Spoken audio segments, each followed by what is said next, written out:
Like, all right, this is a change of scenery. Yeah. No, but Cool. it's fun down there. Yeah.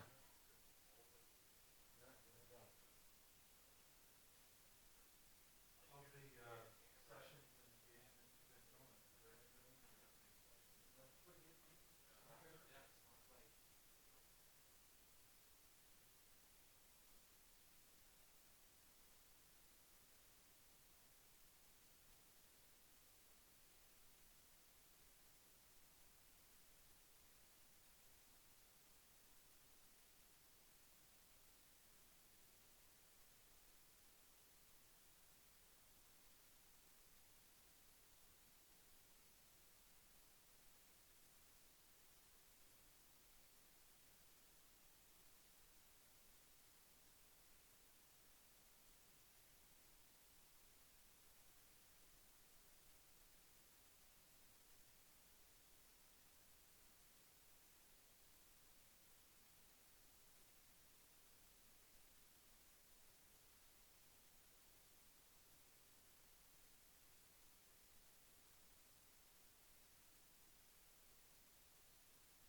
Another minute or two, or Yeah, sure. okay.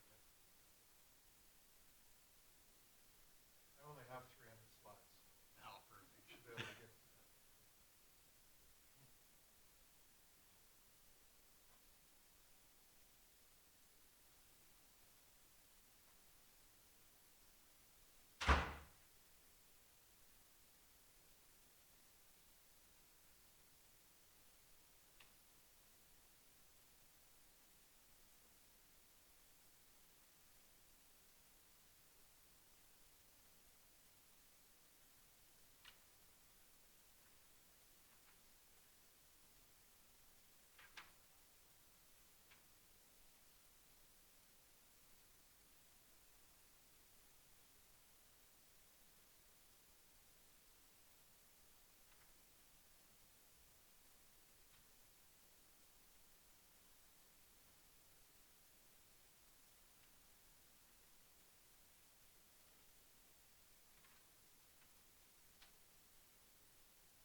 All right. Let's go for it. Afternoon, everybody. I'm Ian Friswold with Network Center. To start this session, we have a FlexCare fact. So vCISO is a new offering within FlexCare. On a quarterly basis, you'll have a security engineer look at a scan of your environment to assist with vulnerabilities, compliance, configurations, and overall security awareness.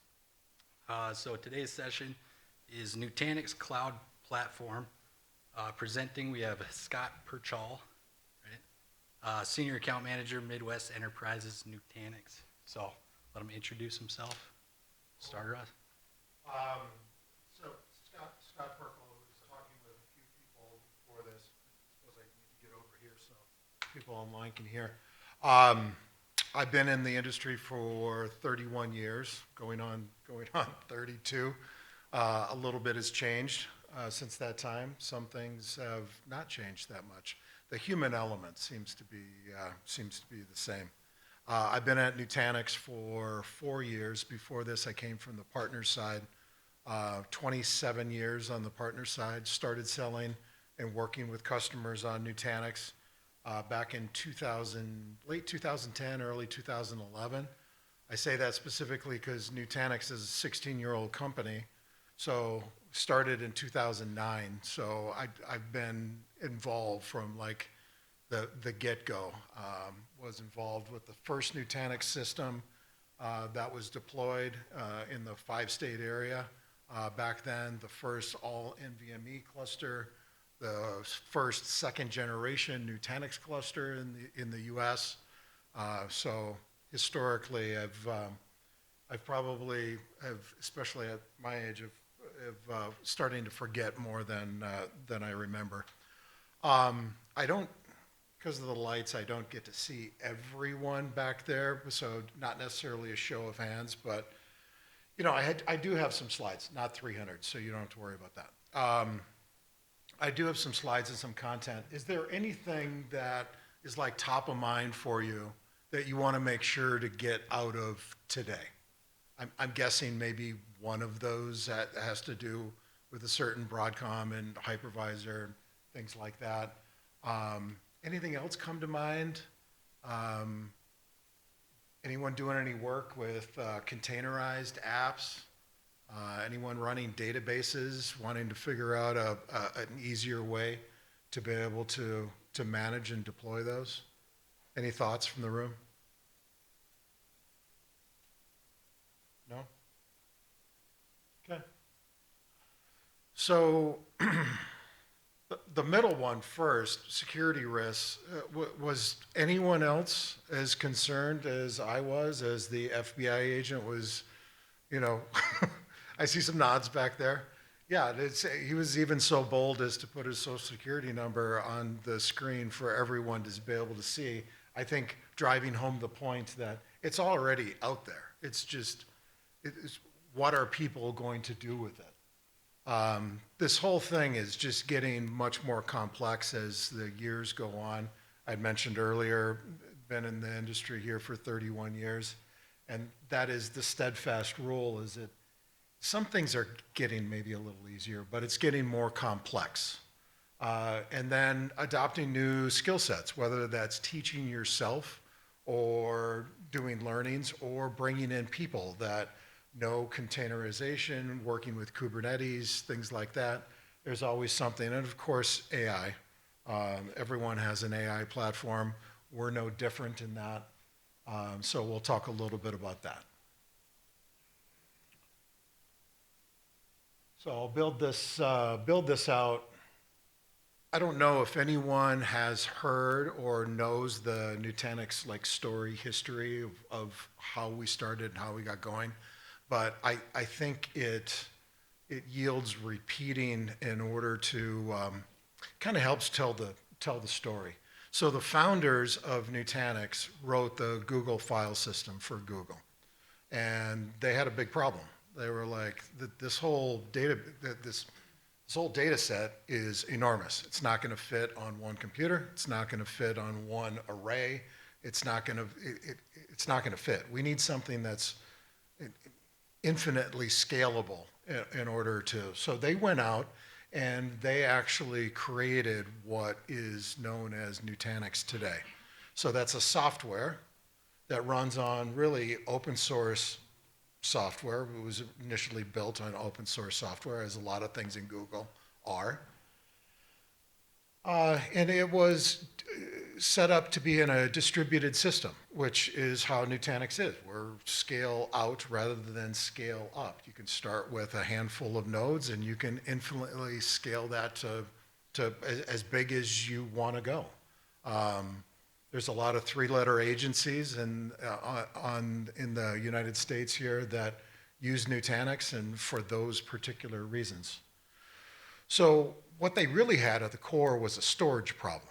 They were like, we can't get all this data in a particular deal, so we got to create that. So they went out and they created that. They were like, well, okay, now compute. What are we going to do as far as a compute? Because we have to have an engine that be able to handle all of this data. And again, doesn't fit on one particular deal, one particular server. So let's just have compute and storage and networking all together in the same box, but we can add infinite number of boxes to be able to house this Google file system. And that's what all the cloud scalers, all the hyperscalers have that same methodology. They use white box hardware, commodity hardware, and the intelligence and all the power is in the software. It's really no different than what Nutanix is. So there's a lot of providers that have these cost slides. I'm not going to specifically talk to the data and the slides itself, but I will share a couple of things where we're really helping customers nowadays. I think Broadcom VCF is now up to $382, $383 list for VCF. VVF, if you're on it, it's going to eventually go away. VCF is going to be the only thing that's going to be there.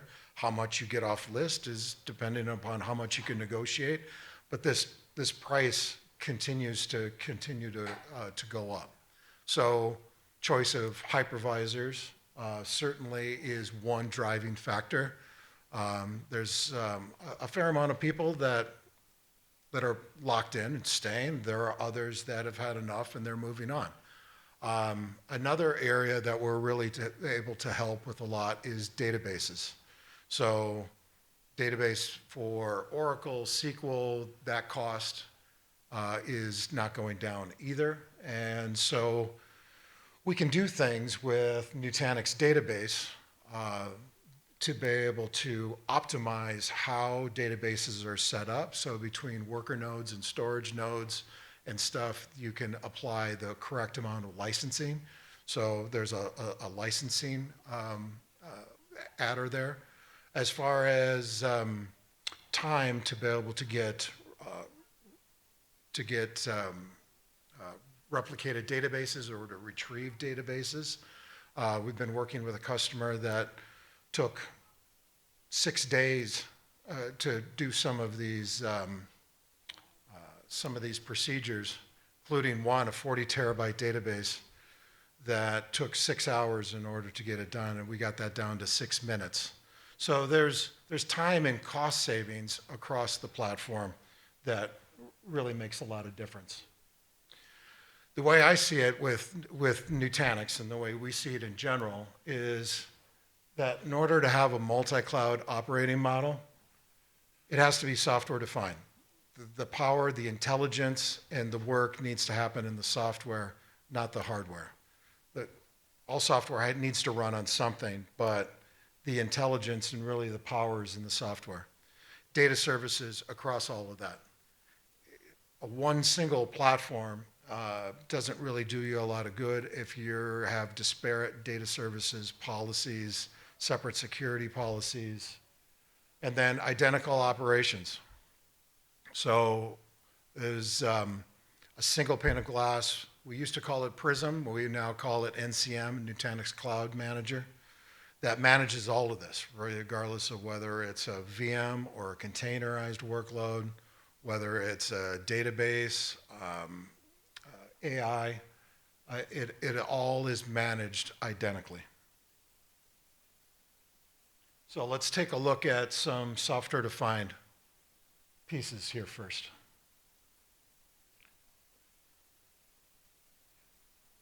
Let's go ahead and build this out.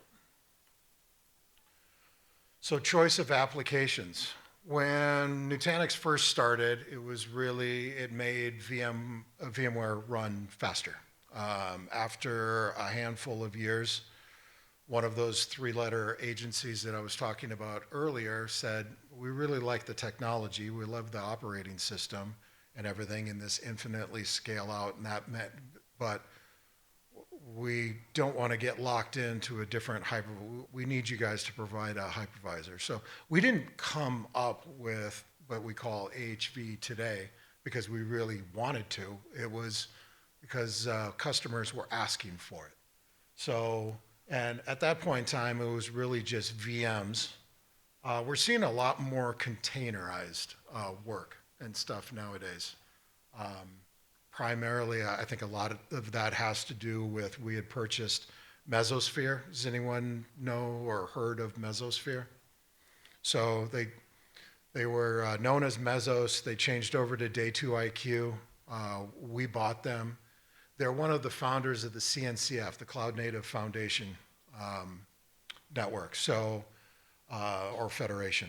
So what's the importance of that? All of these open source platforms, projects and stuff are all under the guise of CNCF. So that brings a lot of gravity to what we're doing in that area. Unified block and file storage. So we call it NUS.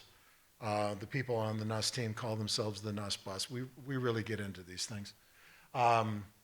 So unified files, whether that's a standalone file, you're looking at options to replace like an Isilon or something like that, to integrated. You're looking to have file services for your UC workloads. You can do that and run that all. It's S3 compliant object storage, so it operates in that same way on-prem. You can dump it to S3 if you're looking for a replication point. We actually just got in unified storage, we have the ability to be able to do native buckets now. So now you don't even really need to have anything on-prem. You can just send those directly to S3 buckets or blob storage in Azure.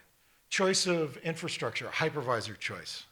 You heard me earlier saying that VMware is honestly a wonderful product. It's been a great product for a long time. It's unfortunate what Broadcom is doing to it. At that point in time, we made VMware run faster. And why is that? If there's one thing that you take away from this entire deal is the term data locality. Does anyone know? Anyone know what data locality means? Cool. Yes. Yeah. So there's always going to be a copy of the VM and the data in which that VM uses on the same node. Now, it'll be copied. If you do a replication factor of 2, it's going to have another copy of it on another node, and for both the VM as well as the storage or the container, for resiliency capabilities. But when you have a VM or a container running on the same piece of hardware that the data is, it moves at bus speed, which there is so far nothing faster in the compute world than it's a direct link via the bus, east-west traffic. You're not going through any other switches. You're not going through a top of rack. You're not going, that's why I've talked with a few people here today looking at us for EUC workloads, which has always been a massive workload for us. Hyperscaler native, what does that mean? So if you have any space in AWS or Azure, GCP is coming up for us as well. You'd have the ability to be able to run Nutanix on bare metal nodes in those same VPCs, those virtual private clouds within those hyperscalers. Well, why would you want to do that? Well, a couple of reasons. One is that if you have multiple environments. Let's say you're in AWS and you're in a colo and you have a private data center. You can run Nutanix at each one of those locations, run all your applications on top of that OS, and then there's no lock-in on any of those. You can move those workloads around whenever, wherever. If you don't like the algorithms that is happening in AWS, or the price structure, or whatever the case, you got new leadership that comes into the company, decides we're not doing AWS, we're doing Azure. Well, we just spent the last couple of years getting something going in AWS. You can just pick this up and move it. You had heard me talk about it still resides in the VPC. So if you already have a AWS, Azure, or GCP instance, it just fits and can continue to talk because it's in that same virtual private cloud. You have access to all of the tools that are native to that hyperscaler. There's no drawbacks.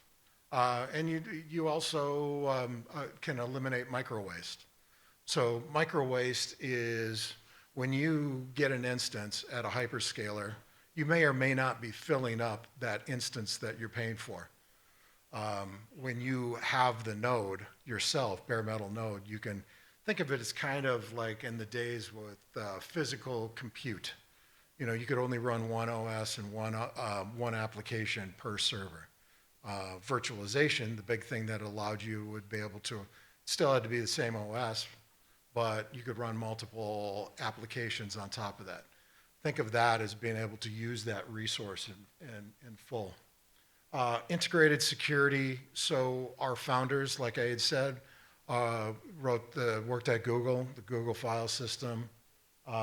It is secure by nature. Everything about it is secure and open, which is a lot of the reasons, again, these three-letter agencies continue to want to work with us.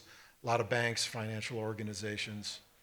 And then lastly on this slide, choice of server. You want to run Lenovo, you want Cisco, you want Supermicro, you want Dell, you want HPE, fine. Yeah, that sounds good. You can run all of those.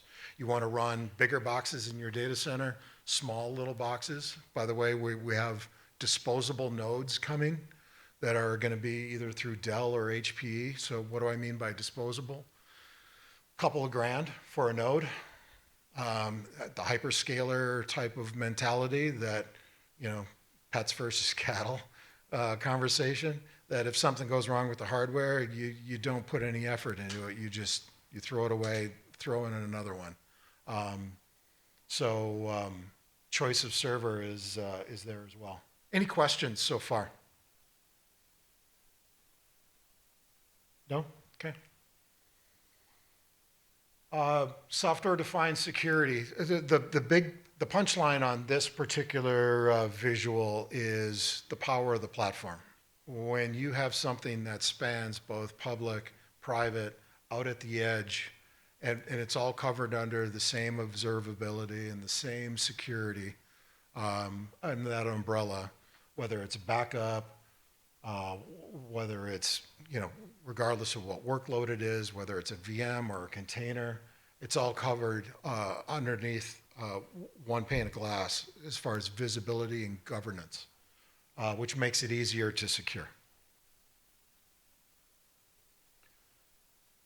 So in data services,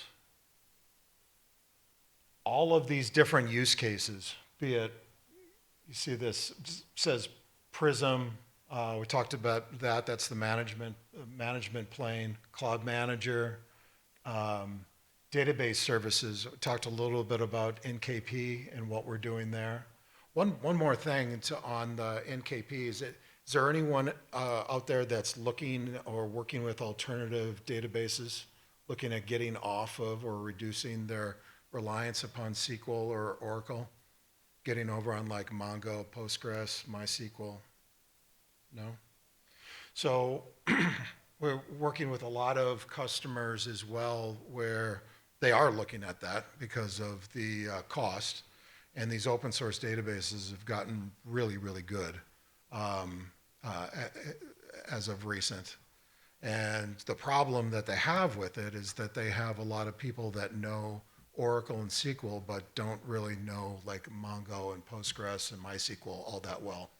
And Nutanix database service, it's not a database in and of itself, but it's a platform that manages the databases. So the patch management, security, best practices for launching a new database, recovering. You heard me talk earlier about that 40-tera database for as far as recovery and snapshots.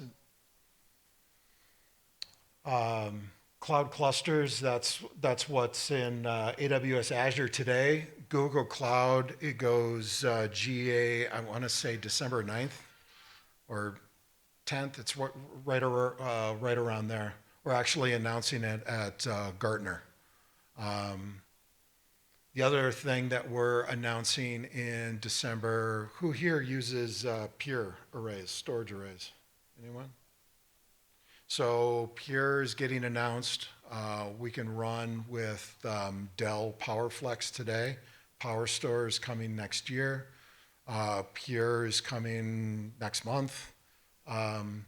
So while we're talking on that, one thing on it's not necessarily hyper-converged because now you have a storage array with a separate compute cluster, but the operating system and stuff is still the same. Really what you're doing is you're not having any disk within that hyper-converged appliance, so it becomes a compute appliance. The Nutanix software takes care of the compute side, and then the pure Dell software, regardless of what your choice is, takes care of the storage side. But it works nonetheless. We've had a lot of call for this in the last year or so. A lot of customers that have those platforms, big and small, and they're looking for solutions that could help them.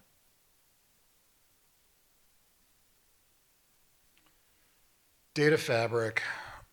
So specifically now with AI, containers, VMs, if you have separate platforms and separate systems, no matter how small or large that they are, if you don't have a common data fabric, then you just don't have the ability to be able to share the same, not only for the visibility and security, but you just have these extra points where you got to put data in these different silos and islands, and it just makes operating it much more difficult.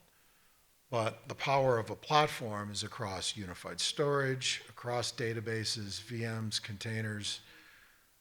All of that data fabric is common and can be shared.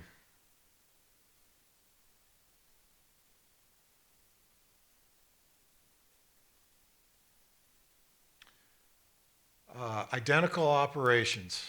So we touched a little bit on this in regards to freedom of choice, which has always been, I would say, if Google is known for one thing, it's the freedom of choice and being open, regardless of what hardware platform that you're on, public cloud, out at the edge. Again, we got these throwaway disposable nodes that are coming. The smallest node that we have right now is a little tiny form factor, an 1120 that works. You can throw a couple of VMs on. It scales down very low. Same operating system. You use it the exact same way.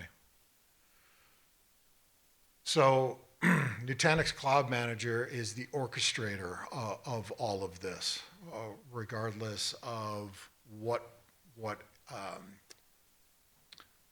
hyperscaler that you're on. So when you go into NCM, Nutanix Cloud Manager, you actually see and have visibility and be able to operate your clusters or your assets that are in that public cloud provider.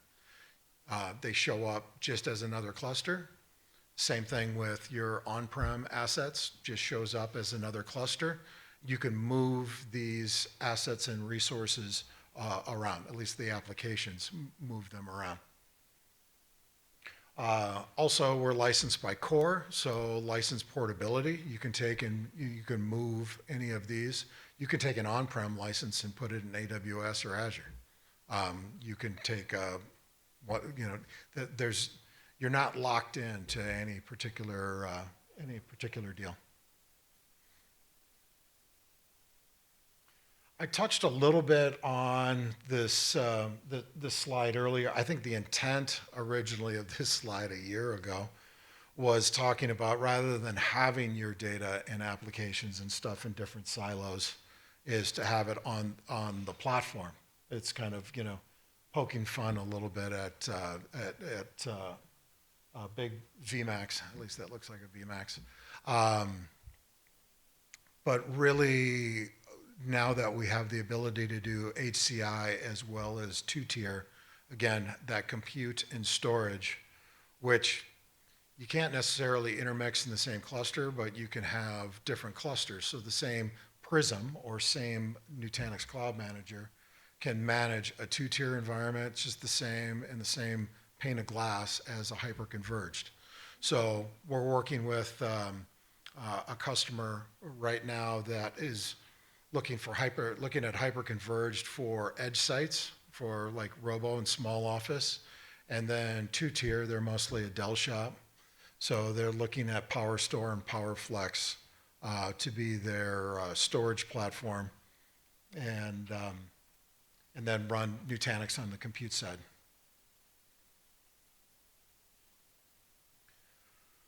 Again, Cloud Manager, cost governance in self-service.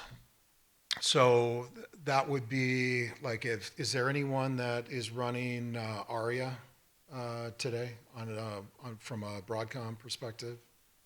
So no, I'm guessing no one's then running Tanzu.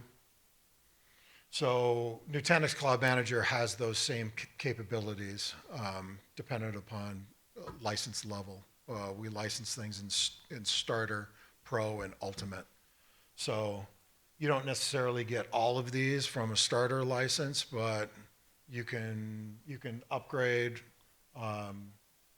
or downgrade, I suppose, if you really wanted to be able to get these different type of capabilities. But CostGov's great for being able to have visibility not only into your private cloud, where the best place to be able to put the workloads are, but it can also model and everything of your public cloud assets.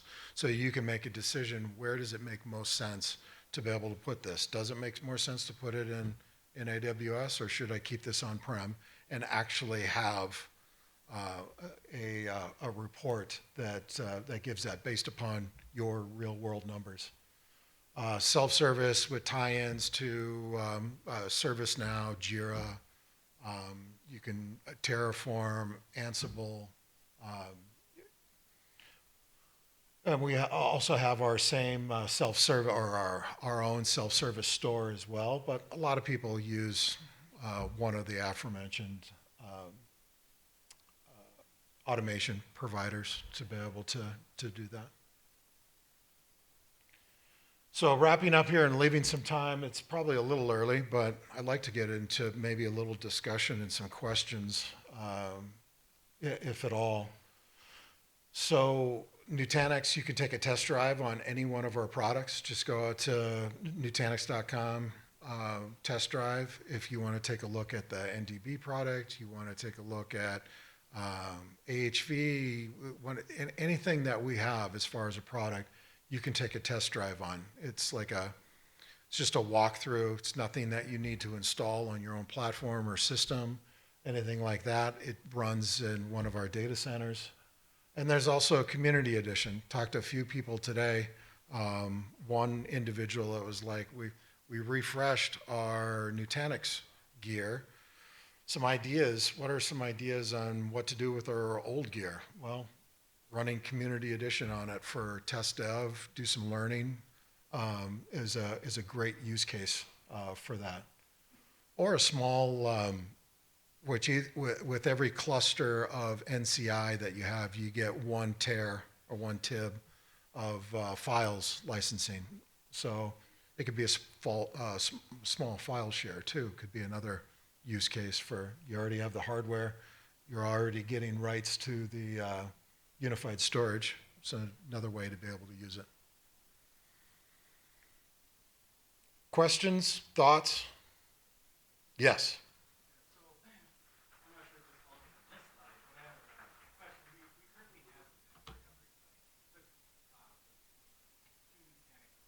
Yeah.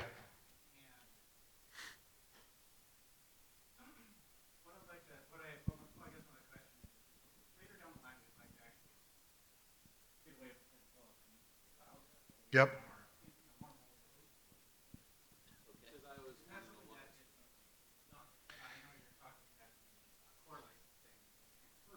Yes.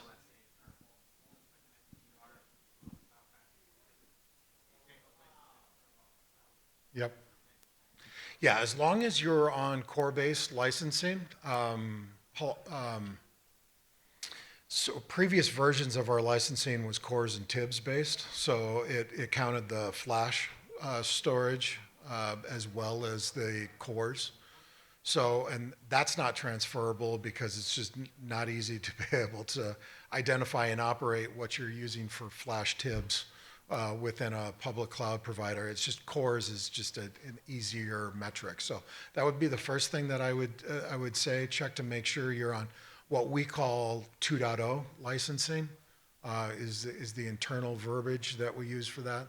So it makes it core based. So that that allows it to be portable. The biggest thing in being able to go to public cloud and have that pipe opened up between the two is the networking part. So after you've completed and you see that the licensing that you have, or you can upgrade. It's a free upgrade to be able to get to 2.0 licensing and be core based. There's no downfall to it. The networking would be the next piece to be set up, and then once that's set up, Move tool, which is Nutanix. It's a free tool. It doesn't P2V things, but it's pretty much V2Vs about anything. We can even take for any customers that may have VMC, VMware and AWS, which is not available anymore, but Move even moves workloads from VMC over to Nutanix. So that in general would be the licensing, networking, Move tool.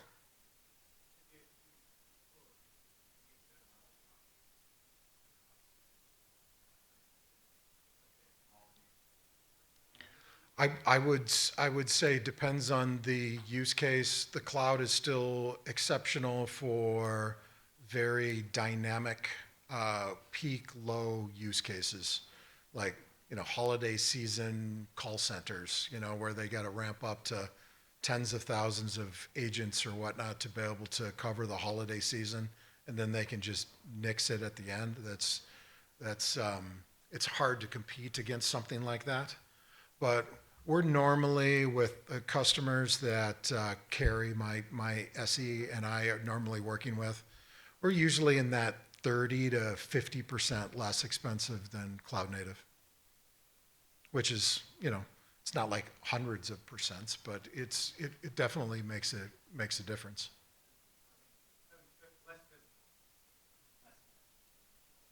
Yeah. Yep.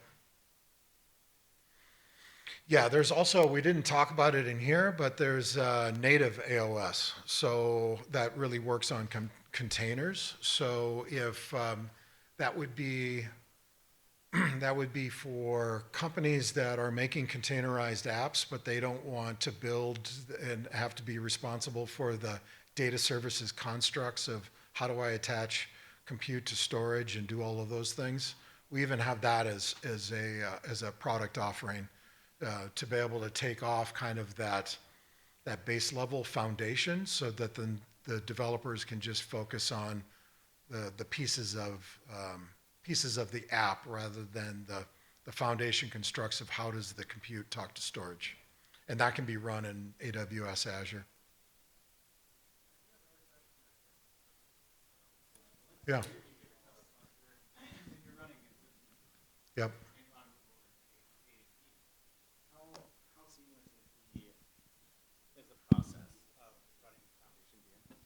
I had a microphone. So how seamless would the process be to migrate from ESXi to AHV using the foundation VM? So the move tool is, again, the tool to be able to use for that. Carrie and I have customers in the last year that are moving about 300 to 400 VMs a week on the move tool. Most customers start with, they have some flex gear, some hardware. They use the move tool to be able to make essentially an AHV copy of that VM over on that secondary hardware. Okay. And then the VMware VMDK still is there in case you need to go back to it. That's normally how customers kind of start. It does most of the transfer of the data leading up to an actual cutover, and then does a final cut right before you move everything over to. Now, people have been doing that long enough, and the tool's been out long enough that we have a fair amount of customers that just live migrate. It depends on what your tolerance for things are. Not everyone wants to live migrate VMs from VMware over to AHV on production workloads during production time, but there's customers that do that. Specifically, really big ones, really big customers. When you're talking, some of these shops, they have 1.5 million, 2 million cores, a lot of VMs, and they just don't have the hardware to be able to set up another. It's just physically too taxing. Does that help? Yes, that does actually gives a lot more clarity. Cool. Any other thoughts? I actually have another question. Yes. So with Prism Central, we should be able to run LCM to update all of our element clusters at an element level, or is that still handled at an element level? You can handle it through either. The difference right now is we have another management tool that overlays all of that called Nutanix Central, which is like a global view of everything. That's observability right now. It's on the roadmap to be able to actually do LCM type of stuff on it. I would say still a majority of customers prefer to go into Element and do LCM, but either. Okay. I think it's just in Nutanix Central. That's not it's not a capability yet. Which was management tool that was cloud-based for a while, and just lately in the last couple of weeks to a month went GA for on-prem. So there was a lot of customers that said, I want the observability and everything, but I don't want any of this going out. They have a no cloud model, whatever the case is. It's not like data is going out there, it's not like sensitive data or anything is going out there, but there's people that wanted it all in-house, and we have that capability now as well. Okay. And, I'll leave on this last question. Yeah. So I know the resilience of the system due to the fact of having multiple nodes running the same platform. And how typical is it that the periodic updates are actually applied during production? And in what cases is that done, or how often is that done? Because I know with the reliability of it and how it changes to each node after the firmware update for each. Yep. Is it typical for people to do it during production hours? I would say people that are newer to Nutanix, it's not typical. They still do like off hours or weekend type of stuff. Once they get accustomed to the system and the platform, there are many of them that do updates and stuff like middle of the day on a weekday, like at busiest times, and they're just doing it, and gets their evenings and weekends back. Because they're already in the office, well, I might as well do this update now. So in case something does go, it's not 2 o'clock in the morning on a Sunday. Love the questions. Thank you. Any other questions? Otherwise, I think we're about at time.